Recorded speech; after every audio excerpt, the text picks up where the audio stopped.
as much as possible, we consciously try to block out others. As much as possible, if we want to immerse ourselves in Krishna, block out others. Block out other sound so that we can focus on. So in the Radha Gopinath temple, the first time when there's the proposal that we will have an air conditioning. So that was India air conditioning was not that common. And at that time, at least in Mumbai, air conditioning inside temple was unheard of. So I don't know, now maybe it is common everywhere. In America, it is common, it will be common, but at that time it was unheard of. So many people said, why do we need air conditioning inside the temple? So Bharat locally said, those who want to come for class, they have come in time just so that they can be in the air conditioning. But then in joke, he seriously says, we want people to be uncomfortable. So we want to, so he is a, and if that sound can be blocked out, the physical inconvenience can be blocked out, we don't have natural absorption. Anything that is causing a distraction, we try to minimize. So that way, wherever it's possible, we try to increase our absorption. Without it be the more. They're saying that Mohita. Prabhupada himself, now Maharaj is following Prabhupada. Prabhupada said that when he came to Mayapur, it's a small hut where Prabhupada was staying. And Prabhupada told his disciple that for us, we can all stay in this hut like this. But he said, people who are used to comforts won't be able to come and stay. Now, we want people from all over the world to come comfortably. And for them, they are building all this. So the idea is comfort can, if it becomes an end in itself, it can be a distraction because there's no end to how much comfortable you want. Yeah, I have a chair, but the chair is not comfortable.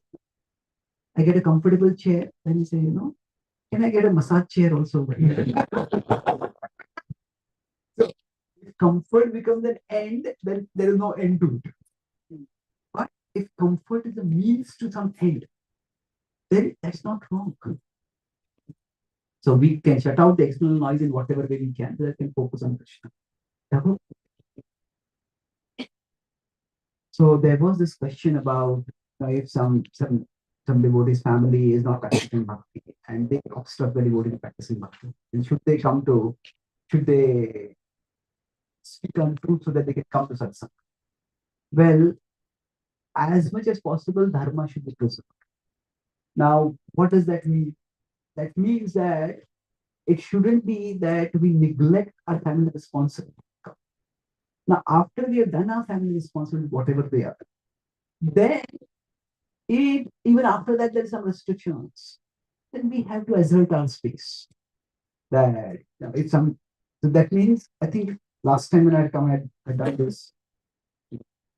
There is our Krishna. I had I done this last time when I had come. Okay, so basically, this is our relationship with Krishna.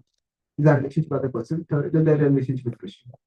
So our relationship with Krishna, we can say is bhakti. Our relationship with our family is that.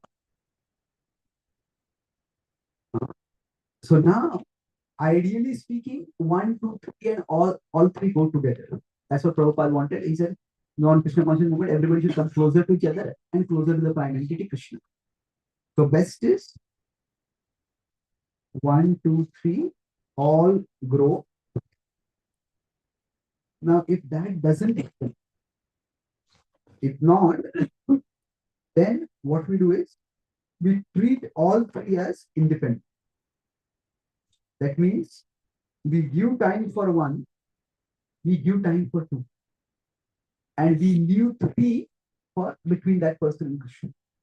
Whether they want to practice bhakti or not, it's up to them. So that means one, now 1 to 3 is not just numbers. We could say 1 is the most important, 2 is also important, and 3 is also important, but 3 is the least important. 3 is between them. We can't force others. So now, as much as possible, we should be doing 2 also. 2 is less important, but less important does not mean it is unimportant. So we have our family responsibility and do our family responsibilities. But everybody has their own space and time. Everybody should have some level of autonomy. And in that autonomy, people, so many people, it's not that they are 20, even if somebody is not a devotee. It's not that 24 hours they're serving their time. They will be watching TV and they will maybe going for movies and this and that.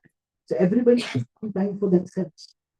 Now we could use that time, or at least a part of time for practicing a bhakti.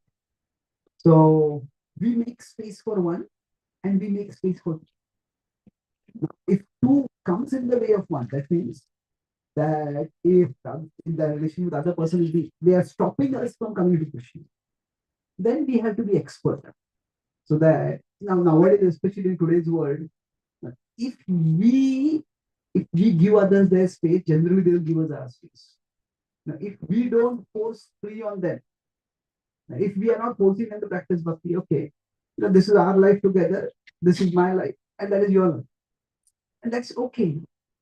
Generally, when we start forcing free on them, then they start seeing that it's like we are encroaching on them, and they will start encroaching on. They'll start complaining, "Oh, you're not doing this, you're not doing that, you're not doing that." But in general, if we are, so in one sense, we think that this is bhakti and this is dharma. It's also a good vision. But earlier I talked about how there's immersive bhakti and there is inclusive. So even our taking care of our family is not just dharma. That is also bhakti in one sense. Because in many ways, it is how we behave with them is going to shape for them whether they connect with Krishna, isn't it? If we become negligent and irresponsible in our family responsibilities, then our family will start thinking, it is because of their bhakti they're doing like this. And then they'll think, why should I practice bhakti? Even I'll not practice bhakti, even they should not be practicing. Right? They'll start thinking, we should also not be practicing bhakti. So it's our service to them that through which we are creating a positive impression there. And they will come to bhakti. It may take some time. So in general, in the world, we should not be certainly nonchalantly neglecting that for practicing. Yeah. Which can just complete this point. Right? So there are some devotees who which scares me. They're very strong creatures. I don't know what they're strong about. In the sense that this devotee, I had gone to a place, he was introducing me to this devotee is so serious. He's so serious, his wife was not ready to become a devotee, so he divorced. I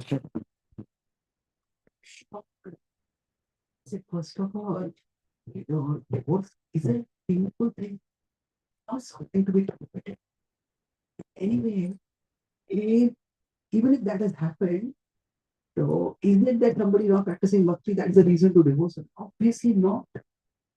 No, you should be able to create some space. And then, I mean, I didn't even know him. It's wondering that he tells everyone that this is the standard of serious devotion. If somebody starts thinking like that, this to be serious, abandon your family. What is Prabhupada's example? See, Prabhupada, he said, if I had met my guru a few years before, if I had not been married, I would have joined my guru's mission immediately. But he said that now I have a wife, I had a child. See, Prabhupada, the word he uses is, it would have been unfair to me. Now, fair and unfair, that's basically morality of. So, now we demonize Prabhupada's wife. Now, Prabhupada's wife was not a non-devotee. She was a pious person. She also did deity worship, but she didn't have the missionary spirit. So Prabhupada did his family responsibility. And then, when he was beyond 50, at one particular point, he decided to renounce it. So certainly giving up dharma for bhakti, if it has to be done, it can be done, but very carefully. If somebody is entered into a grahastha ashram, then it's important that they complete the grahastha. They do the response. So that is not a sign of seriousness of it. That is a sign of a serious misunderstanding of bhakti. So we take our family integrity. Yes, sir. Maybe you said Krishna told gopis and also the Patnis, Dharma is important, so you go back. Dharma is more important than Bhakti. In this, I don't know whether Krishna said what. Dharma is important, therefore you go back. Krishna said, come here, I'm satisfied, you go back. So it is this Krishna saying anyway the dharma is more important than bhakti. I don't think. What is it? You come here and satisfied, you can go back. then, in that case, you said take care of your family and then come. That means you are taking care of Dharma first and then coming to the right? Well, I don't think that's the over there. It is that they had come to Krishna, that means they had already doing bhakti. They had prioritized bhakti. If they're going back, then please take care of dharma. Krishna said, I will be with you in your hearts. When you speak about me, when you hear about me, you discuss about me, I'll be with you. So Krishna, it was not that Krishna told them to give up bhakti to go back to them. When they went back also, Krishna had arranged that their husband respected their devotion. So they could continue their bhakti also peacefully. So it's not a rejection of bhakti for them. It is that it is a harmony of both. Is it clear? In our case, for example, like we have to cook and then come, right? So that means you're taking care of Dharma first and then coming to the class. Like, it's not a competition like that. Have to be done. Now, some things are how should I put it? That sir, ultimately, some things may be the most important, but circumstantially, some things may be more important, right? That's why we talk about important, urgent, and important. Then we things are important, but not urgent. I think important and urgent. So, my understanding sometimes circumstantially some things become important. So we need to do those things. And in Mumbai, the Bhakti hospital like is started. So then all of the doctors were very serious devotees, and they started the hospital. So then that for the proper operation of this hospital, all the devotees should act in the mode of goodness, irrespective of whether they're below it or above it. Okay, because if a surgeon has to do some surgery, and surgeon says, "Oh, today is Bhagavatam class, I want to go for Bhagavatam class." But if you do surgery, you can do the surgery.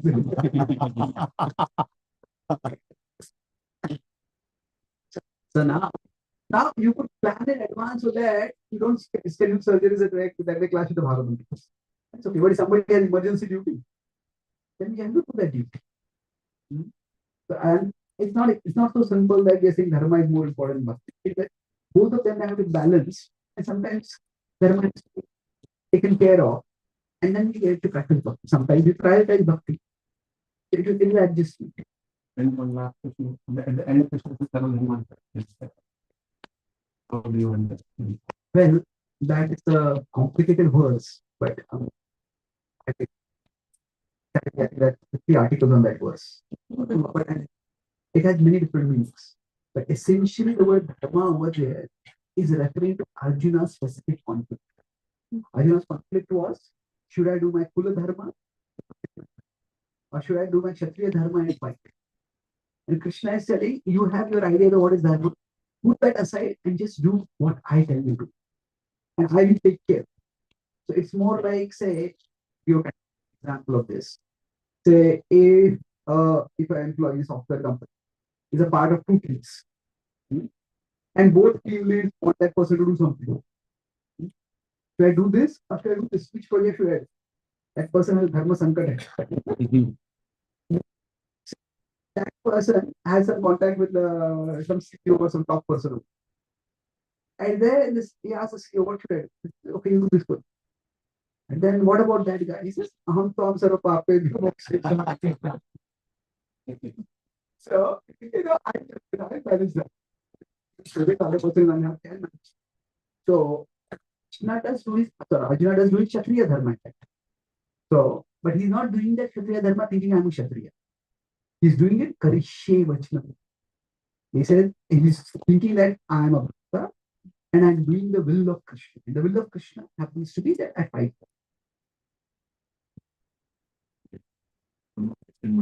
I was just remembering something in the Yatra from Bharat. Maybe a little related to what this is. I was telling about Chaitanya Mahaprabhu. He brought Jagannath Prasad, and that's he was a very religious and perfect following person. He comes to his house, but at that time, Sarvam Bhattacharya did not take bath. And, as soon as the door opened, Mahaprabhu gave the prasad to him, and immediately he honored it. And Mahaprabhu said, "You have finally fulfilled the reason of my appearance. You have understood the purpose of Dharma." Yeah, that's a good incident. So my understanding of that is Yeah. that it's because okay, most of you know this incident. Basically, normally we don't take prasad before we are clean, but Mahaprabhu took the prasad. Mahaprabhu gave the prasad, and Sarvabhatta took it immediately.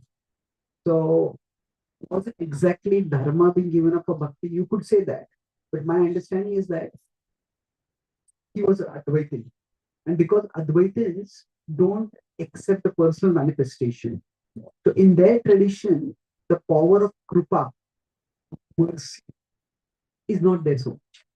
So in their tradition, the idea is we have to rigorously follow the rules. And by rigorously following the rules, we'll be elevated. Mhm. So that's why they're in many ways they're quite strict about following rules. Not all Advaitins are. But their idea is that it is rigorous following of the rules that is all important. That will elevate us. But when he gave up the rigorous following of the rules to accept prasad, what it means is he was exhibiting faith in the power of mercy over rules. So it is not exactly dharma over bhakti. It is more of krupa over rules or niyam. That's the point of that. So let's recite this verse once again and we know. Patisutambaya Pratibhatava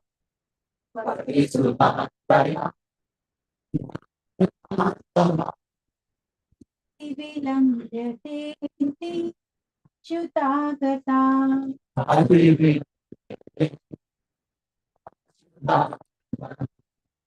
Dividasta Gita Mudita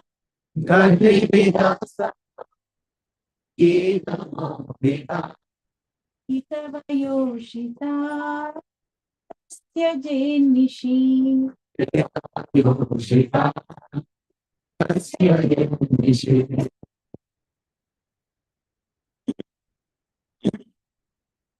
Rahasi Samvedam. The gopis are continuing their call for Krishna. Rahasi Samvedo had come earlier. That is something which is deeply impressed when some words are spoken, words of affection are spoken in private. That is something which is very deeply touching to the heart. So Rahasi Samvidam Ruchayodaya. So it is actually triggering, it is being remembered by us in our hearts, it's triggering longing in our hearts. Prahasitananam Prema Vikshanam. Your beautiful smiling face, Prahasit, gentle smile. Right. And then Prema Vikshanam, your loving glances. Bruhat Urashriyo, he says, your broad chest with the mark of Shivatsavade. Vikshadhamate. That is actually your broad chest is actually the abode of the goddess of fortune. Muhur Ati Spruha. As we remember all these things, Ati Spruha. We remember this Muhur again and again. And that is triggering a very strong real. Mohinyate Mana. And by that desire, our mind is being deluded. We're not able to think clearly. We don't know what to do, Krishna. Only you can save us, Krishna. Please return. Yes. Rahasi Samvedam Nichayodayam Rahasitananam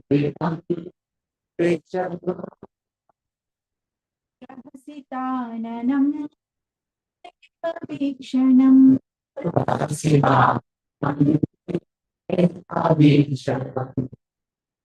Samvedam Nichayodayam Rahasitananam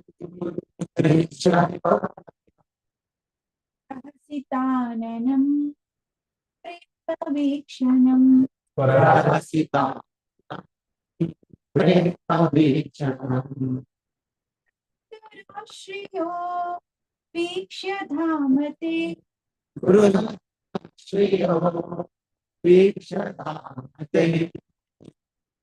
राश्रियो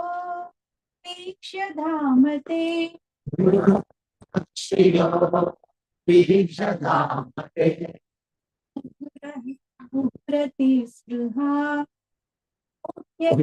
मना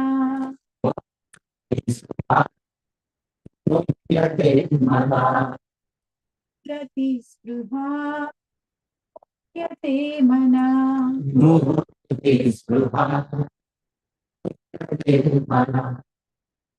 सि संविदं क्षयोदयम्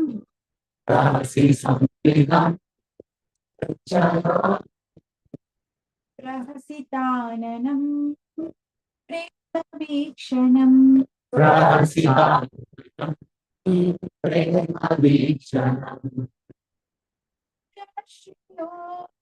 वीक्ष्य धामते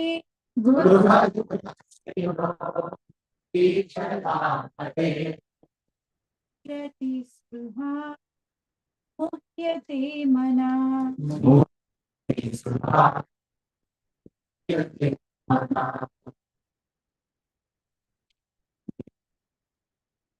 We talked earlier about the power of desire, and how while bhakti, while spirituality is sometimes thought to as giving up desires, but bhakti, growth in bhakti is characterized by strong desire. Tatra laulyam vimaulyam ekala. So here they are saying ati spruha. Spruha is desire, especially longing. I feel like the negative word, but longing is a more positive word. But spruha. Lobha pravrittirarambha karmanam karmanam ashamah spruha. Ashamah spruha, insatiable desire, the Bhagavad says, is a characteristic of the mode of passion. So that is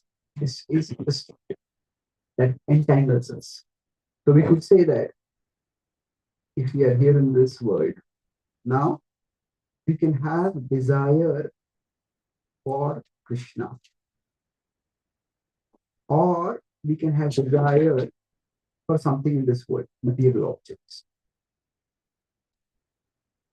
Now, in one sense, both are desires. So the stronger the desire for the object is, the greater is the entanglement that we get into.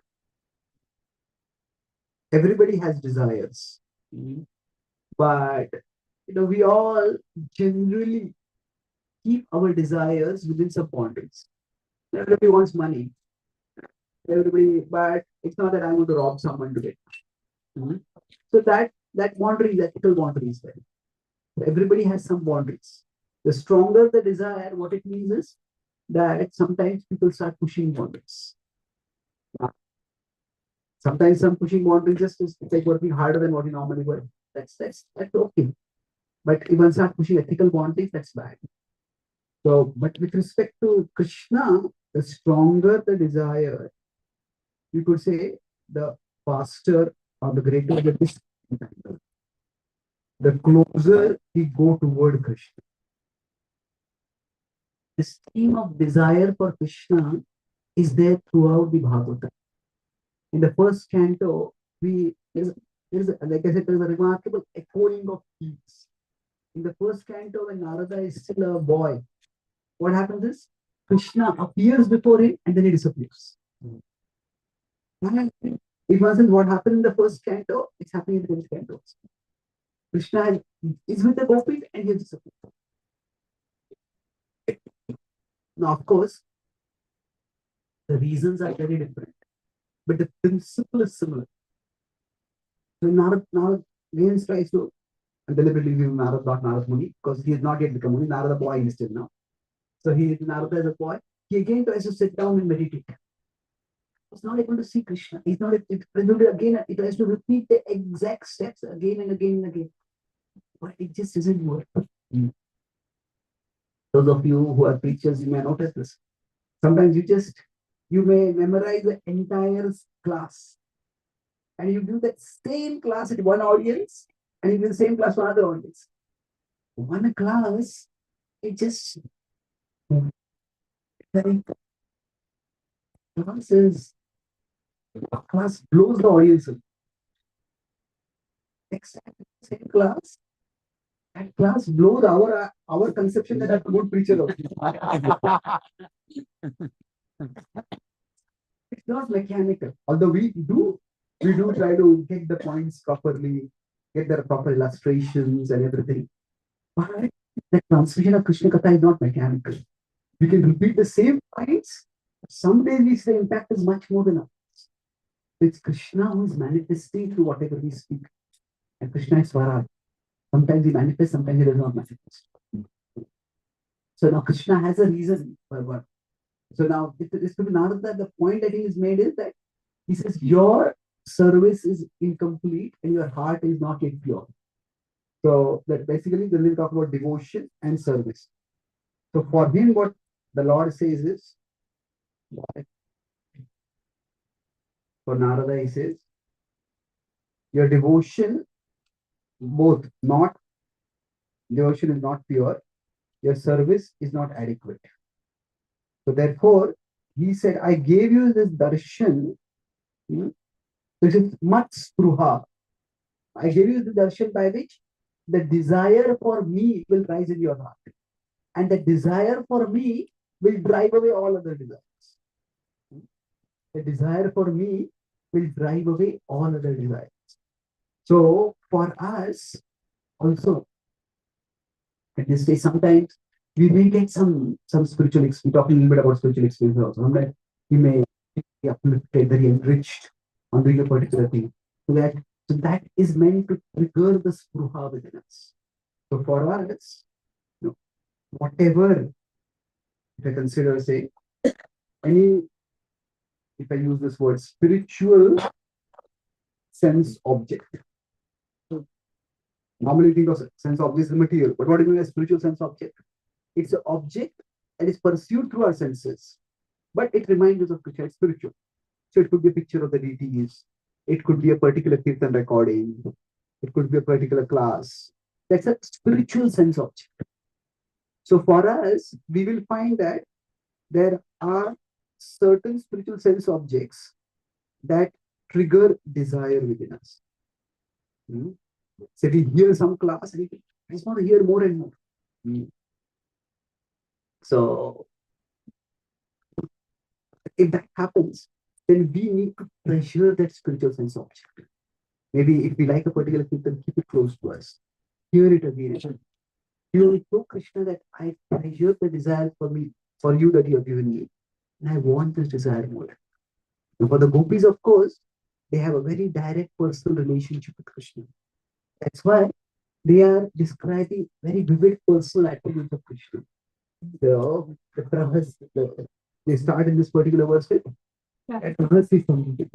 Krishna, the word that you spoke in private to us. Those are forever replaying in our hearts. And we are remembering that and we are longing to hear your voice again, longing to be with you again.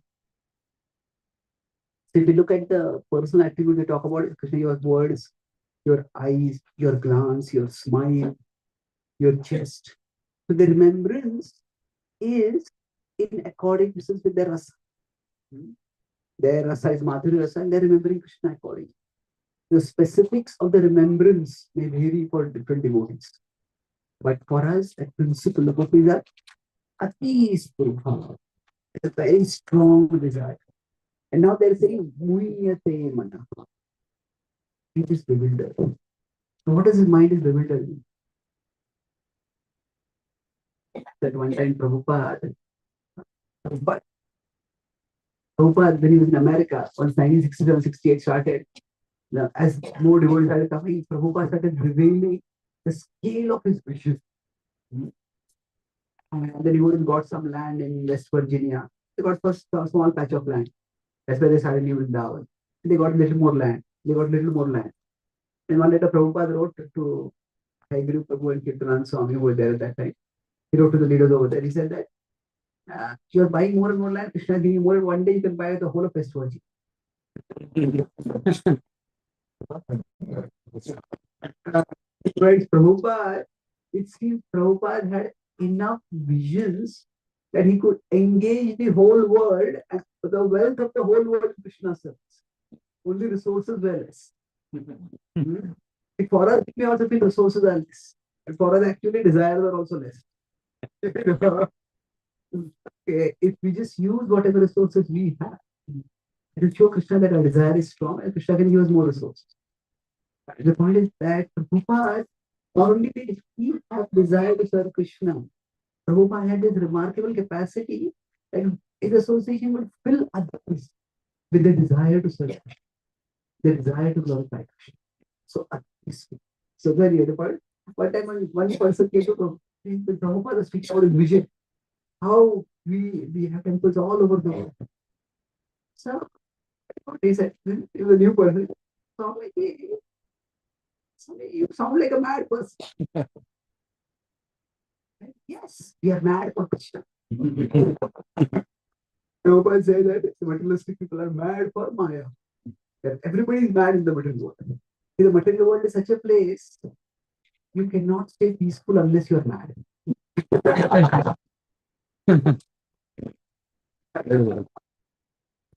What happens is, material world is a boring place, it's a distressing place, it's a troubling place.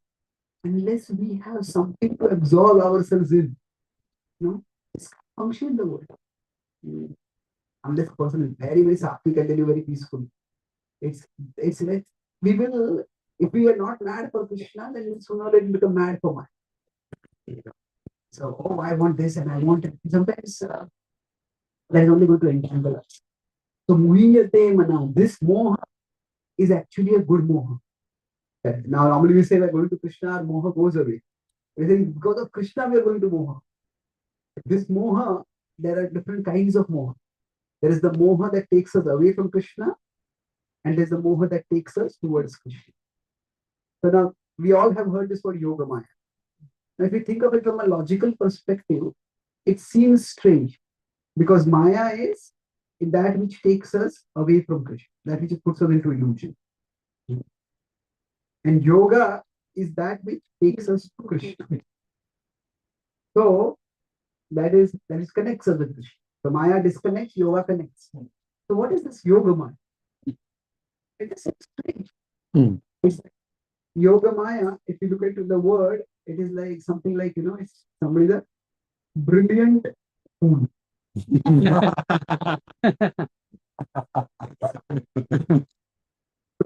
Fool. So this comes spotlessly dirty.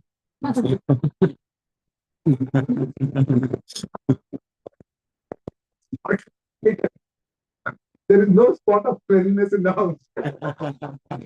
What is that what you mean by that? So in English, these are called as oxymorons. Oxymoron basically is a figure of speech where two opposite sounding words are brought together. So what? So that sometimes it conveys something. It's something deeper. It conveys. I won't go to how oxymorons convey something deeper. But the point is, yoga maya is also an oxymoron. What it means is that normally illusion disconnects us from Krishna. But yoga maya puts us in illusion that connects us deeper with Krishna. Like for Mother Yashoda, she thinks that Krishna, if I don't feed him, he will die. I have to feed him. Now that thought is a maya. That's illusion. But that illusion is increasing her yoga. That illusion is increasing her remembrance of Krishna. So that is yoga maya is the energy of Krishna puts us in illusion. So that our remembrance of Krishna, so that our devotion for Krishna increases. So here, the muhiyate manaha that is described. These two things, ati spruha and muhiyate manaha. Both of these are increasing Krishna consciousness, and they are in that sense transcendental. So for all of us also, if the desire for Krishna is increasing, that is not moha, that is actually the path out of moha. That is the influence of yoga maya. Inside this verse, we move on. रहसि संविदं विच्छयोदयम्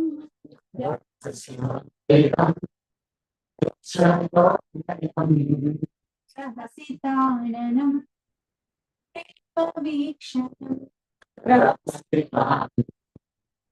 प्रेमवीक्षणम्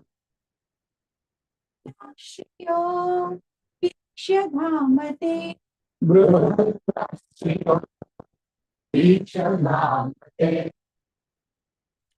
स्पृहा मुह्यते मना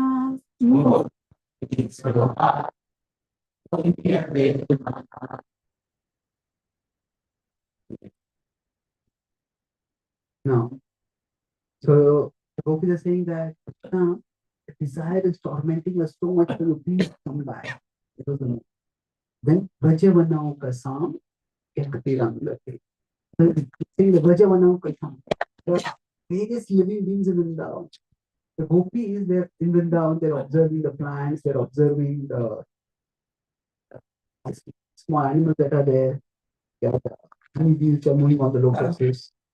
Brajavanao Kasam. So they're saying that not only are we in distress, but that distress. Yakatiramlate. When you manifest in your form, in your Yakatiramlate, you manifest. Vrijinantriyalam, that your manifestation will destroy the distress. And it will bring Vishwamanga. Vishwa, it will bring auspiciousness to the whole. Yaj manakchanas twats pruhatmana. So he says that twats pruhatmana, that for you, desire is very much in our hearts. The first they are saying, your parents will bring auspiciousness for not just all when the Vivasis, they are in distress, but for the whole world it will bring auspiciousness. And then they say for us, that there is an intense desire within our heart for you. Swajana Rudrajam. So they are saying Krishna is like a deceived Rudrajam. It's like a deceived. Swajan means we are your people. Yan issue, Krishna, your appearance will release our heart from the disease that has infected. The disease of desire for you that can be relieved only by your appearance. Therefore, O Krishna, please.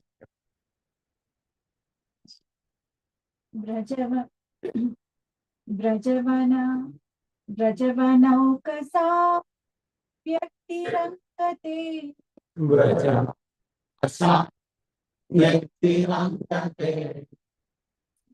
चिनहञ्चलं विश्वमङ्गलम्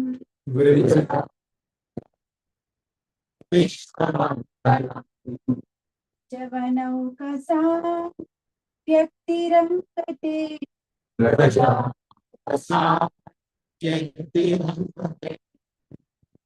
चिनहञ्चलं विश्वमङ्गलम्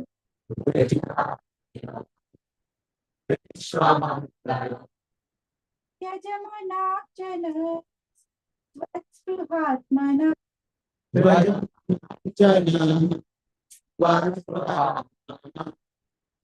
यजमानार्चन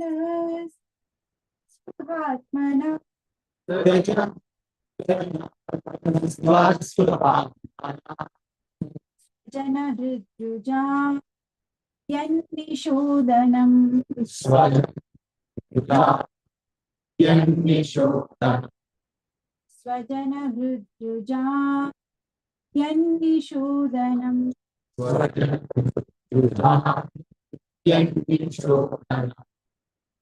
जवनौकसा व्यक्तिरङ्गते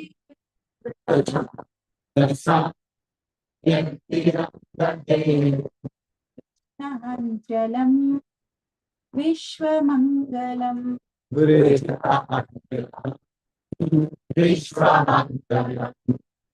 यजमानार्चन वत्स्पृहात्मना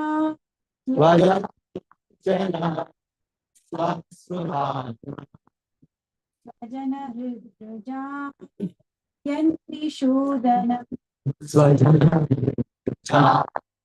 यन्निषूदनम् So here, the gopis are saying that even if our desire is due to Maya, that we have become bewildered, even if we are ignorant, even if we are conditioned, even if we are in Maya. But so Krishna, you are so merciful that you remove the Maya from people's hearts. You know that Nivrittatarshir Upagiyamana Bhavaushada Shotra Mano. That Krishna, the hearing about Krishna, speaking about Krishna is the medicine. So the Rudrajam, the heart disease. Yesterday I talked about this word, the verse, the last verse of the Raspancha Adhyaya. There also the same thing comes up where it says Rudrogam Ashwa Achirena Dita. So Rudrogam, Rudrogam. It essentially means the same thing, disease. So now for us, Rudroga is our awareness. For them, for the gopis, this is for us. For the gopis, their Rudrajam is actually their longing for Krishna. Now, anarthas means longing.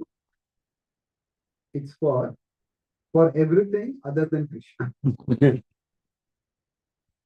So, the word anartha, it has many different meanings. Anartha means, artha means value also. Anartha means that which has no value. So, we are longing for things which ultimately have no value. That's anartha. So, the gopis are longing for Krishna.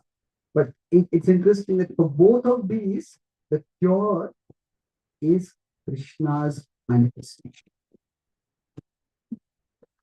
For us, when Krishna manifests in our heart, our longing for the things in this world will go. Because Krishna is so enriching. For gopis, the longing for Krishna is there. And Krishna appears, again that longing will go. Because they're united with Krishna. So, the gopis are saying, Krishna, please appear and give us this life. Cure the disease that is afflicting our heart. And it is your appearance that is the cure for the disease. So, in the Gaudiya Vaishnava tradition, love and separation for Krishna is considered the highest. And we'll discuss briefly about it. But the idea is that separation, it intensifies the love. And then when there is union after that, there is greater. Somebody is born wealthy, then they often take the wealth for granted. But somebody works hard and gains wealth, they value the wealth. Similarly, when there is separation from Krishna, and then there is the getting of Krishna, longing for Krishna, and then we get Krishna, then we can value Krishna. So now what is, we could say that for the pure devotees, like the gopis or the Mahaprabhu or Goswami, is it that they don't value Krishna enough? Is it they already value Krishna? So why is there separation? Actually, that we will discuss more in talk about the last verse. When Krishna comes back, we'll talk about what happens in subsequent chapters briefly. But the point here is that the appearance of Krishna is real. And in the Gaudiya Vaishnava tradition, this love and separation considered the highest, primarily because it shows the extent, the strength of the love. Like I said, love when the other person is not reciprocating at all. That in this world, you can say one-sided love is very tragic love. There's so many movies about one-sided love, and the person sometimes becomes mad because of that or whatever. Now that is considered tragic. Now we could say that when we love Krishna, Krishna is not reciprocating. So is love in separation? Is it like one-sided love? If we are loving Krishna, or the idea is that the devotees are loving Krishna, but Krishna is refusing to manifest. Actually, it is not at all. It is no, because Krishna is equal to Krishna's remembrance. We discussed this earlier. Now we may say the gopis don't feel that. For them, yeah, Krishna is inside, but we want him outside also. That is there. But at the same time, Krishna is there inside.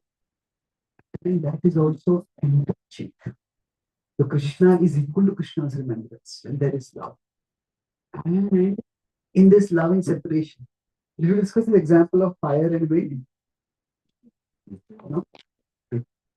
So love does to, sorry, if we consider separation does to love what wind does to fire. Like there's a forest fire, imagine. Then what happens? There's one of my friends is that the firefighter in North America. He says one of our worst nightmares when we go to fight a fire is if there is a wind over, because the forest fire will spread. So similarly for the gopis, separation does to them what wind does to fire. Their love increases. Their love increases more and more when there is separation. That doesn't mean I gave this example once, and one devotee came after that. I have a question. He says, I feel I'm taking devotees for granted. Should I go away from devotees?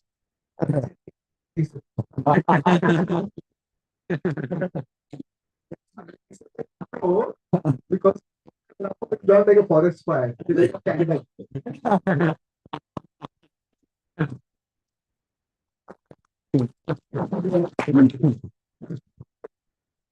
Wind comes there.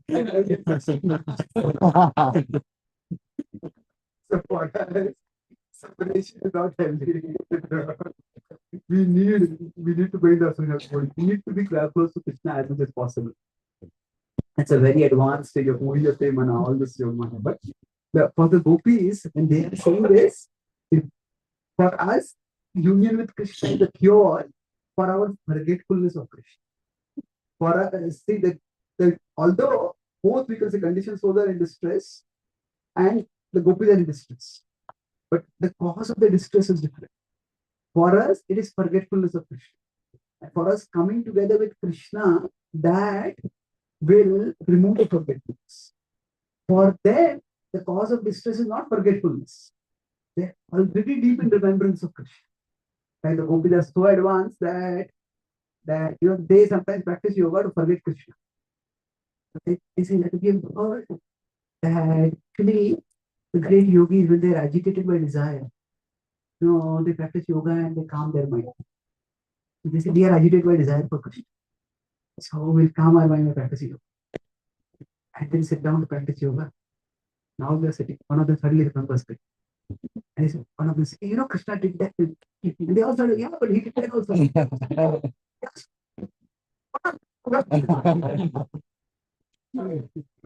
So they become yoga bhrashta. But when we become yoga bhrashta, we go away from Krishna. And they become yoga bhrashta to go closer towards Krishna. So that is their level. That's Prabha that is there. So they're saying that Krishna for us, our longing is a problem. The only way the longing will resolve is so he needs return. Yes, see this?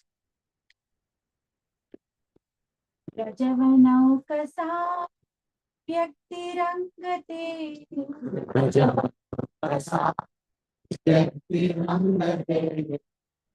जिनहन्त्यलं विश्वमङ्गलम्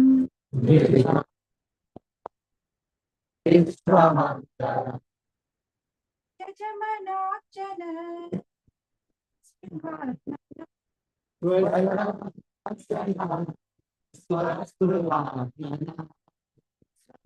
Rutuja यशूदनम्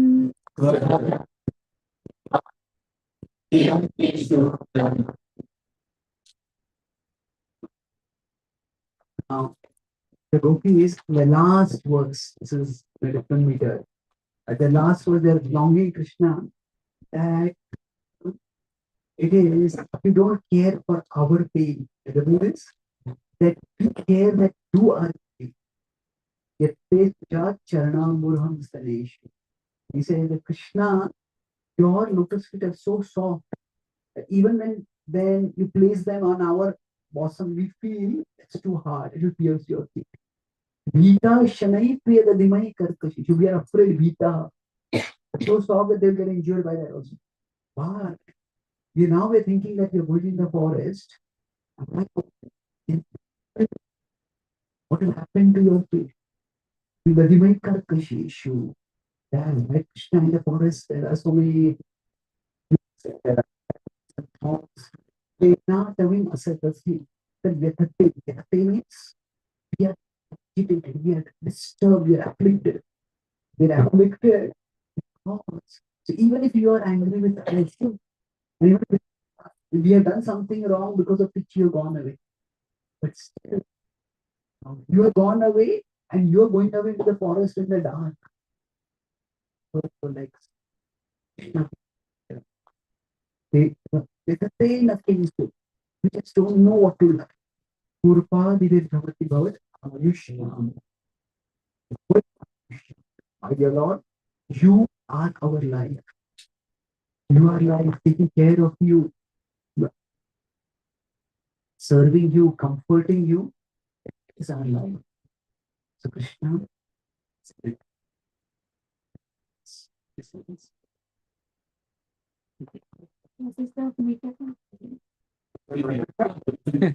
यत्ते सुजातचरणाम्बुरुहं स्तनेषु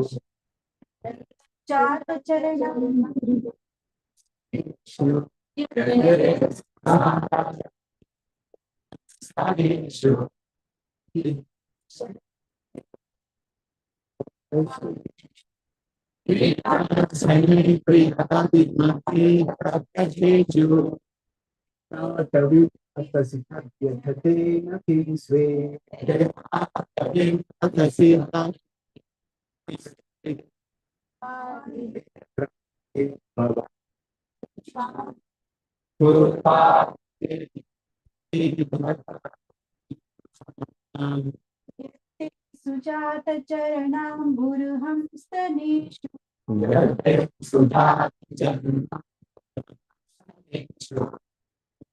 Shanai priyadadhimahi karkasheshu.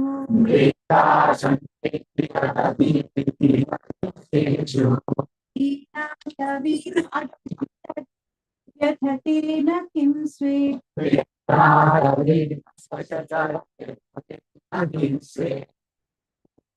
Dhirbhavati dhirбhavadayushamna.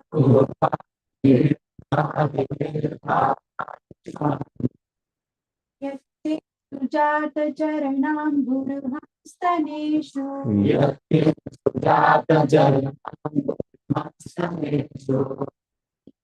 Shanai priyadadhimahi karkasheshu.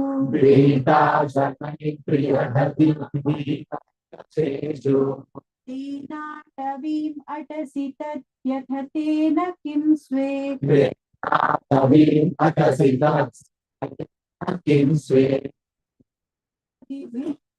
Ramati dhirbhavadayushamna.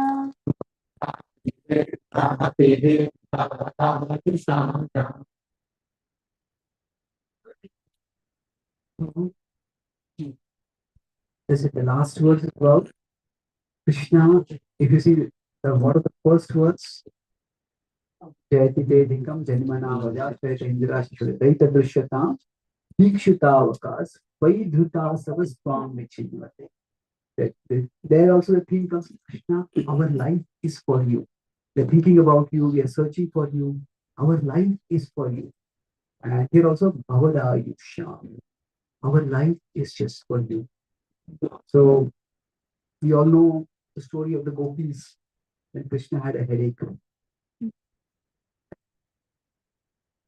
Krishna said that,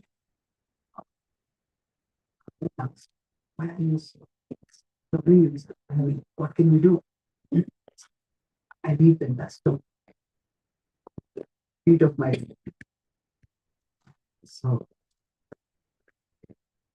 I'm not a devotee, so I'm out of contention. So, but there are many devotees. So he went across and everyone was concerned that Krishna was having a headache. He said, let us from our feet touch Krishna's body and part, what to speak of Krishna's head. He said, we can't do it. And he went all over, he didn't know. So he had come to Vrindavan, from Vrindavan, he went all over the world asking his devotees. Disappointed, Krishna gave me service, I couldn't do it. And finally came back to Vrindavan. And he's there, the gopis saw Narmani, who were dejected. This is what happened. So, Narmani, why are you so dejected? What can we do for you? Can we do something for you? Krishna has said,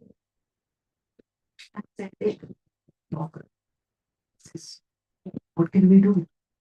This is need the dust of feet. So now we are speaking like this, and sometimes we have lost hope. Like sometimes we are distributing books and nobody's taking books. But we don't even really have no energy in speaking also. We are speaking. So now we are speaking like that. He's so tired. His eyes are also gone all over the universe. In fact, he's almost there. He's so tired. He opened it. Now nobody was there. He says, did they also run away? The gopis had all gone to the Jamuna. They had put all their legs in the Jamuna. They came out and they put their feet in the dust of Vrindavan.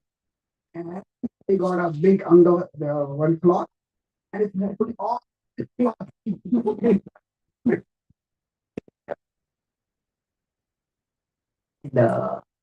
put all the dust in that cloth. They started giving to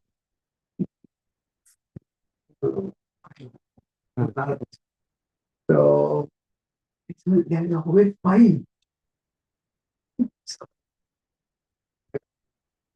was sick and one medicine not available.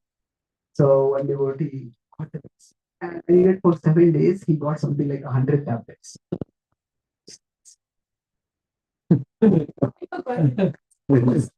What do you do? Sick for 100.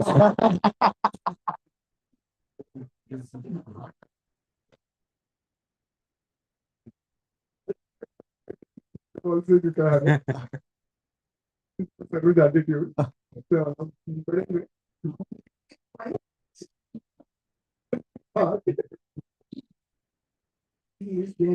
They're just cowherd guys. They're maybe not so knowledgeable.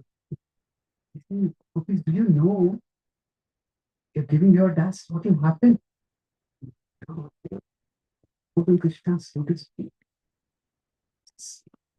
You will go to hell. So, the thought that Krishna is headache of itself is worse than hell was. This is not wasting time. Just go to Krishna. We can review Krishna from his headache for even one moment. They need to go to Krishna. It's the level of the love of the gopis. Yesterday we were discussing about the esoteric aspects of the love of the Krishna and the gopis. What type of where does Madhurya's go? So that is a confidential discussion, and whatever understanding keeps our mind peaceful.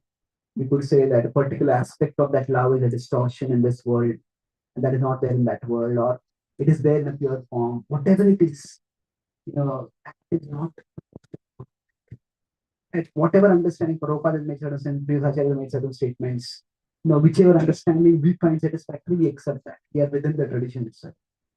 The important thing is the gopis, the glory of the gopis' love for Krishna is this. Now, love is seen broadly by two things.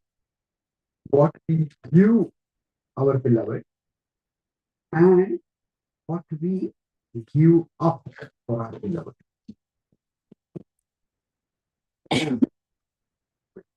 So, for our object of love, what we give, what we give up. Now, many people are ready to give things to Krishna. Especially in a pious society, people give donations. Not that everybody gives, but many people give Lakshmi to Krishna. It's one thing to give Lakshmi, but then to tell them, you give up nicotine, give up intoxication, give up this, give up that. They'll say, I'll give donation, don't tell me these things. So giving Krishna is good, but you're ready to give up for Krishna is actually a bigger level of sacrifice. And the gopis, they they are ready to give up. They're ready to give up even whatever punya they have, whatever they're ready to go to hell. So that means they're ready to give up give all of the comforts of life, even the uh, basic level of hell is a terribly uncomfortable place. And the basic necessity of life, they are ready to take intolerable pain for Krishna's. So at our stage, what we this is the aspect of sacrifice, that we are ready to give up for Krishna. This is what makes the gopis' love so exalted. That so exalted is that they're ready to give up everything for Krishna's sake, even if they don't get anything in return. Prabhupada left Vrindavan to go to America. He was ready to give up everything. In one of the Vrindavan temple, in his memory of Prabhupada, he says that in general, many people, when they become, they take Kshetra sannyas. That means they come to Vrindavan and they say they're never going to leave Vrindavan. And we die in Vrindavan, then that will guarantee us. Whether it guarantees is open to question. But that's the hope, at least, that they will be die in Vrindavan. We'll go back to Krishna. So many people don't go back. Many people don't never leave Vrindavan. And generally, somebody comes to Vrindavan in old age and they leave Vrindavan.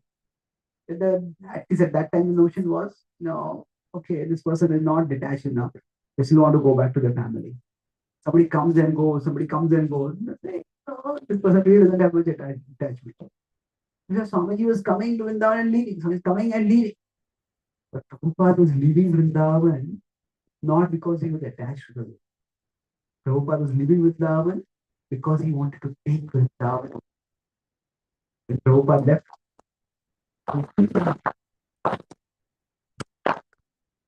they can take the pure devotee. The pure devotee can be taken out of the dham. But the dham can't be taken out of the pure devotee. Oh. The pure devotee can go out of the dham, but dham never goes out of the pure devotee. The dham is there in always the pure devotee's heart. From there, dham manifests. So Prabhupada's devotion, greatness of his devotion is that, he was already a great devotee. He could have left his life in Vrindavan, he spent his remaining life in Vrindavan, he would have gone back to Krishna. But Prabhupada was ready to take that risk when he went to America. And in the first few nights of his flight, he said he got a heart attack. Not for maybe I made a mistake. It's one thing to leave one's body in Vrindavan. It's another thing to leave one's body on a ship. And in those days, there is no emergency landing, there is no airflight intervention. If somebody dies on a ship, basically their body is disposed of in the river, in the ocean itself. Can't do it. That's from a spiritual perspective, that's unfortunate. Of course, for a pure devotee, wherever they depart, it's fortunate only. But Prabhupada was ready to take that risk. So Prabhupada didn't talk much about the devotees, Prabhupada didn't talk much about Krishna. Some of the other Gaudiya Vaishnavas, they say that, Swamiji did not give you very advanced knowledge. You come to us, we'll give you more advanced knowledge. It's not like that. Yes, Prabhupada has introduced us to the whole tradition, and Prabhupada wanted us to study the tradition also. Prabhupada, the first canto of the Bhagavatam, first chapter itself says that the serious student of the Bhagavatam should study the commentary of the Acharyas. So Prabhupada wanted to connect us with the tradition. But Prabhupada also demonstrated what is the way to connect it. It is not just by reading more and more esoteric books and coming to know some story about Krishna which no one knows. I think we know about those things. But that alone fill us with Krishna consciousness. No, we may know some stories nobody else knows, but then we want everyone to know that I know this story. Satisfaction coming from knowing Krishna Or is it coming from letting everyone know how special I am? It's still mundane consciousness only. So, what was special about Prabhupada was that he was ready to, his love was seen by what he was ready to give up for Krishna. So, Prabhupada actually followed the gopis, in one sense, left their homes for Krishna's sake. And Prabhupada left Vrindavan for Krishna's sake. Action was, in one sense, opposite. The gopis went deeper into Vrindavan forest, Prabhupada went out of the Vrindavan forest. Prabhupada went into the forest of material existence. But the intent was the same. So for us, that move of service, of sacrifice and service, the more we can fight that, that is the way we can also enter the,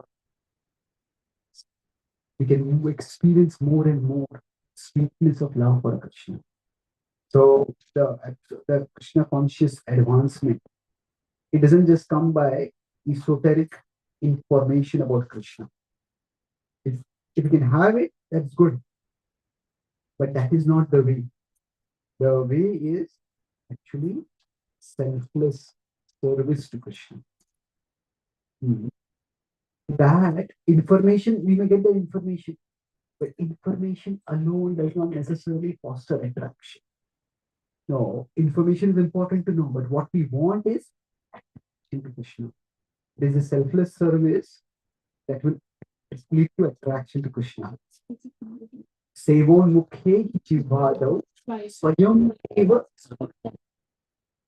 So we want that spurti, that self-manifestation of Krishna. So getting in esoteric information of Krishna, that's okay. But what is much more important is to develop this selfless service to Krishna. Krishna Prabhupada has given us the has given us access into the highest level of consciousness by giving us not necessarily specific information. That information, somebody doesn't even have to be devoted. They could just nowadays Google finds a book, download those books, and read those books. In terms of information, we don't need the tradition to get the information. What we need is the and information is one part of it. But what is more important than information is the station of Krishna in our hearts. Like the association of the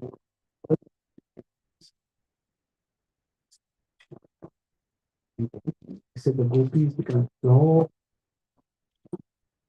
so progress toward similar motion. To summarize, first 4 verses today. The broad theme, just repeating the first words we discussed was of course about how dharma, bhakti balance. That while bhakti is higher, but that does not mean dharma is to be neglected. So the gopis were for bhakti, but Krishna arranged that the dharma was protected also. So we discussed the contrast between the gopis and the Brahmanas. Both of them are exalted devotees. And it's not that the Brahman Patnis were lower. Krishna had a different plan for them. So we discussed when the gopis are for bhakti, that is first level of first class devotion. That is to not just follow the instruction, but follow the intent. Even if it means the intent requires us to give up the instruction for everyone. And in general, for us, we try to follow dharma, bhakti together. Remember this: our relationship with others, our relationship with Krishna. We try to have all three in heart. Then we discuss the nature of this spruha, desire. The book has extremely strong desire for Krishna. Desire is what is complete absorption in Krishna. And in connection with the desire, we discuss how whatever triggers that desire for us, we should all change that. Yoga Maya. Yoga Maya means that there is the illusion that intensifies devotion. So we all want to be mad, but mad, not mad for Maya in this world. increase our desire for Krishna, that is our fortune, and we try to cherish that. We discuss the theme of Spruha also elaborately. Then we discuss about how this Krishna, manifestation of Krishna is the cure. Krishna is the cure for us sadhakas or people in the material world who are suffering from forgetfulness, and for the gopis also. But it is different that the appearance of Krishna is the same, but for them, the affliction is longing for Krishna. For us, it's longing for things other than Krishna. So it's similar and yet different. So it's similar, it's similar also. So that from our level, wherever we are at, I estimate metaphor of fire and wind. That metaphor is good to understand, but for us, we don't, it's not applicable for us because for us, fire is not like a forest fire. If there is a forest fire inside us, that is samsara. So our go-to fire is like a candle. So we seek association, not separation. Lastly, we talk about the Gopi Bhav. The essence of the Gopi Bhav is there, what they give up for Krishna. That they are ready to give up even their own basic comfort, ready to go to hell for them. That is a sign of their love. That is a distinctive sign, not the specifics of the details of their esoteric love for Krishna. So similarly, what she demonstrated, the selfless service. That is key for the manifestation of Krishna in our heart. So if we can get more information about Krishna, that's wonderful. Nothing wrong in it. But we don't think information alone leads to anything. So that is much more important than that is not as important as we having the we serving Krishna and Krishna being pleased by that service and Krishna manifesting in our heart. So Prabhupada's service was he left Vrindavan, but actually he took Vrindavan with him and manifested it in parts of the world. So it's actually Prabhupada's mercy that we all have been able to have this discussion on the Gopi Geet. Let us thank the Prabhupada, pray to him that we can follow the Prabhupada. Thank you so much for giving us Krishna consciousness. Please bless us so that we can follow in your mood and mission and learn to love Krishna, which is what you said will please.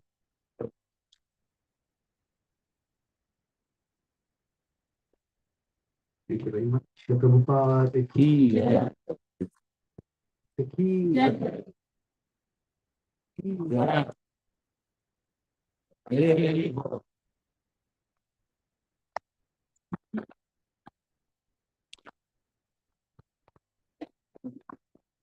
Hare Krishna.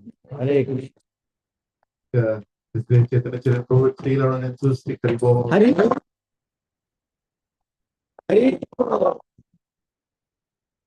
What should I thank in the last day of this yatra?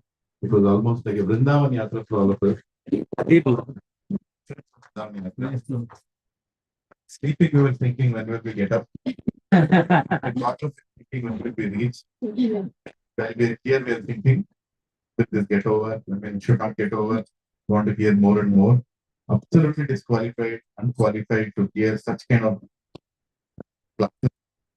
And probably when he started the first, I still remember he talked about the 18 cantos, sorry, to the 12 cantos and the 18,000 verses and the 10th chapter, 10th canto having the maximum number of chapters, and then in that, the Rasila section, and in fact, finally took us to the 19 verses, which is it's so difficult to even believe that something like this has happened.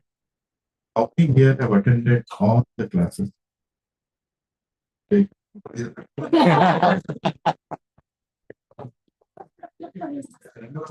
Sacrifices should never be compared, but I think most of us followed some of the footsteps of Gopis of running from our houses and coming here. Right? All the places. I'm sure every family had challenges. Everybody had children, everybody had some father-in-law, mother-in-law, old people in the house, even professional challenges. Yesterday, my boss was asking, so when is the last class of Gopi? Directly, he also became Krishna. Anyway, so let us thank all the hosting families for hosting it so beautifully, making their house completely available for hosting such crowd. And almost 60 to 70, at one time, we were like in some houses it was 70, on an average of 60 devotees, 16 rounders coming regularly and attending these classes and showing a clear indication to Krishna that we want to come back. Let us thank all those hosts with 3 loud Haribol. House is hosted by Raja Ramesh Prabhu and Tulsi Masters. They used to live in a 2-bedroom apartment and then they started coming to satsang. And then they realized that they want to put satsang. And they actually sold their 2-bedroom apartment, took a big loan amount and took a big 3-bedroom so that satsangs can be hosted.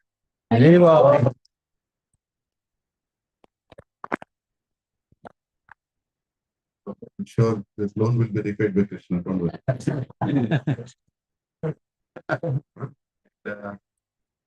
Thanks to Prabhuji for all the sacrifices Prabhuji has made. It's very easy to write a schedule. We are very good at writing schedules. You give me 10 days, I can put 10 days of schedule. But to commit to that schedule, and sometimes it's very much possible for somebody who's traveling, one day you want to just call it a day a little bit, but you've already committed, right? So Prabhuji never stopped, never even said that, okay, tomorrow's class has to be cancelled. And that itself shows that, his love for all of us, his reciprocation for all of us, for whatever we are coming. I mean, we can only encourage their presence. So I'm very grateful everybody has come here regularly, 8:30 on time. At least 80% of them, 8:30 on time. Remaining took some time more, but still we made it. That's amazing. So thanks to Prabhuji for making himself available with 3 loud Haribol. Ticket facilities, I've kept it unlisted.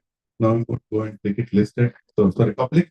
So it will be available for everyone. But if somebody wants to hear it in Hindi, I just browsed and saw Prabhuji gave almost the same seminars in Nashik in September. So you can also hear it in Hindi. If you want to share with your parents who only understand Hindi, you can also share that series there. Hare Krishna. And thanks to all devotees who arranged corporate seminars, right? 8 corporate seminars back to back. Lot of austerities, sometimes even putting their job at stake, reputation at stake, whatever can happen. Because somebody like me or you, normal clothes getting into this corporate is different. Somebody wearing saffron and going into this corporate is different. And they've made it happen. And I can tell you, everybody was amazed looking at Prabhuji, the way he spoke, the amount of appreciation that came along. It's a great stepping stone for many such corporate outfits in future. It's a great stepping stone. It's planned by Krishna. It's planned by Krishna. We never did that. When you're coming, we said, okay, why don't we try this? Why don't you give it a chance? Because you gave so much time for us. And we said, let's go and try. And I think it's a grand success and we need to celebrate this. Big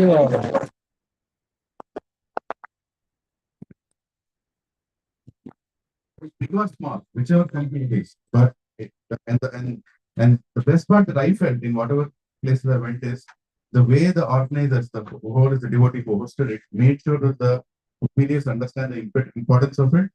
It came with a bouquet or some sort of a token to thank Prabhuji for coming. That itself will give them sukriti to start their spiritual life.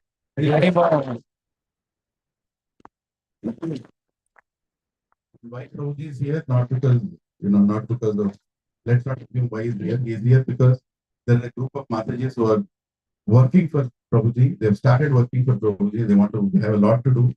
And I'm very grateful for all those Matajis for coming together and making the literary assistance group is what we call it, where Prabhuji writes and there is a whole sequence of things that need to be done, drawings and, converting the writing into books and whatever way that they're all coming. Because of them, Prabhuji has come here.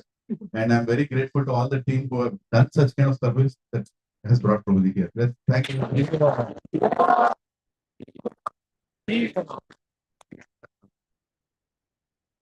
Okay, this is a little personal. When we came here, me and my wife, this side of the city, Balgan Prabhu was of course there. Without him, we will not take the risk of going anywhere. So he was around. But our thought was, we need to have We need to have senior devotees coming here. We need to have some sort of good environment in which we can practice devotional service and we are protected. Now I really feel after this 11 days of intense, everybody coming and hearing the taste for Shravana, the taste for committing yourself to come here. I really feel me and my wife are really protected now here in this area because every devotees are manifested, and senior devotees are coming. We have Radhesham Prabhu coming. Let's also thank Radhesham Prabhu for recommending Prabhu to come to our satsang in first place. And the devotees are coming one after the other. Recently, Loknath Maharaj has come, Bhakti Raghav Maharaj has come. We have so many sannyasis also visiting. And let me also tell you good news. Yesterday afternoon, His Grace Gaurang Prabhu is coming on January 28th. Evening for all of us, right? So I arranged through my contact, I arranged a corporate session. That's one of the main reasons coming. But it's also giving a full evening for all of us so that we all can benefit. Now, the senior devotees are not coming. They're coming, they're being sent. Please remember that they're being sent. So we have to make ourselves available to learn from them. So one of the takeaways that I took from Prabhuji, sometimes we hear so many sessions, something directly hits our consciousness that remains for a long time. I'm sure there are so many things that have touched you also. You have to contemplate is making yourself available and treasure what you have received. These two words have really, touched me. Like when devotees come, Prabhuji has a meeting, I think, at 10:30. Which room is that? This one. That's actually 1 minute. So, making yourself available. That's the least we can do. Making yourself available. And that's a message to Krishna that I am available to hear about it. There's nothing beyond that. I know several challenges, but making yourself available. And treasure, like today he told, treasure what you have received. Right? So amazing absorb. So total we had like 22 programs in the last 10 days. Very well.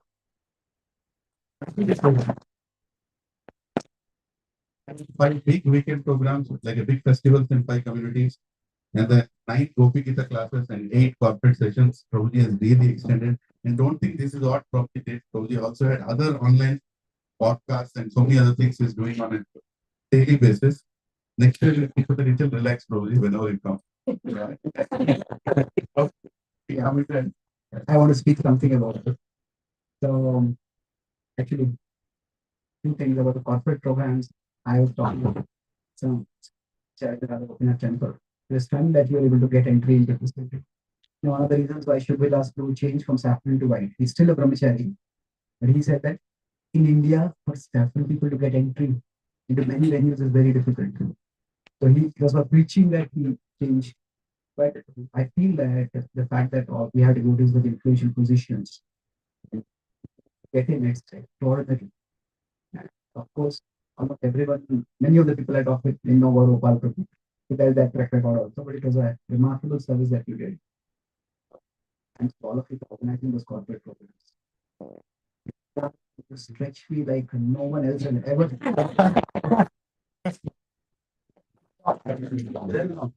No, I'm grateful to stretch me. What I mean by that is not just in terms of the schedule.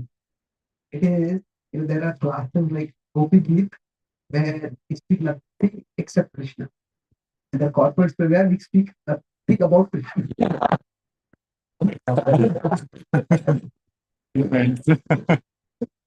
The innermost levels of devotion Out of this. Yeah.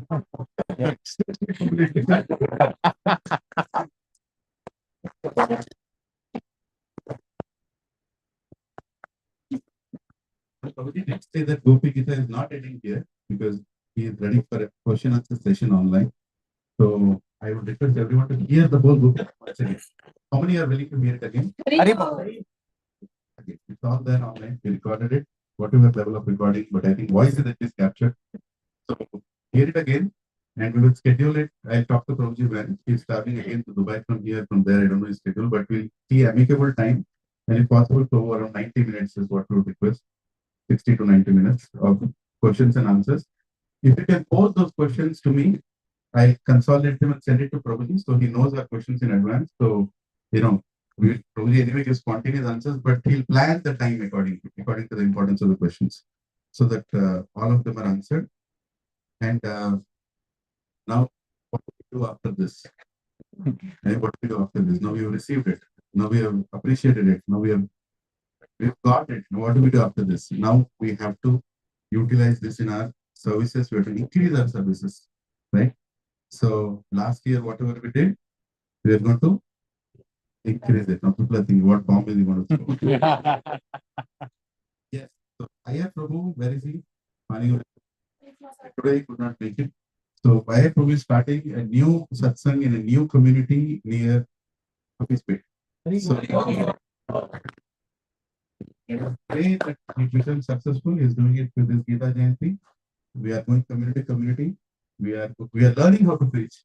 We are learning how to serve, and hopefully Krishna will bless us.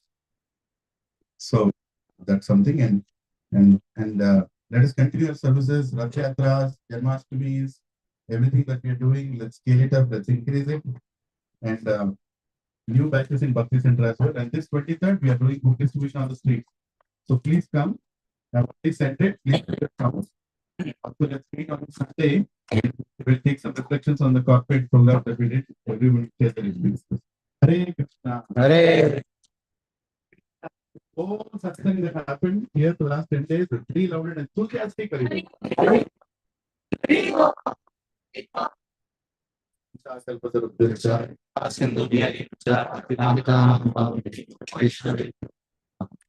The road Vaishnava ki jai. Prabhu ki Jai. This is Bhaktivedanta Swami Srila Prabhupada ki Jai. Jai. I go to the mother. Hare Hare. Thank you very much. Thank you, Prabhuji.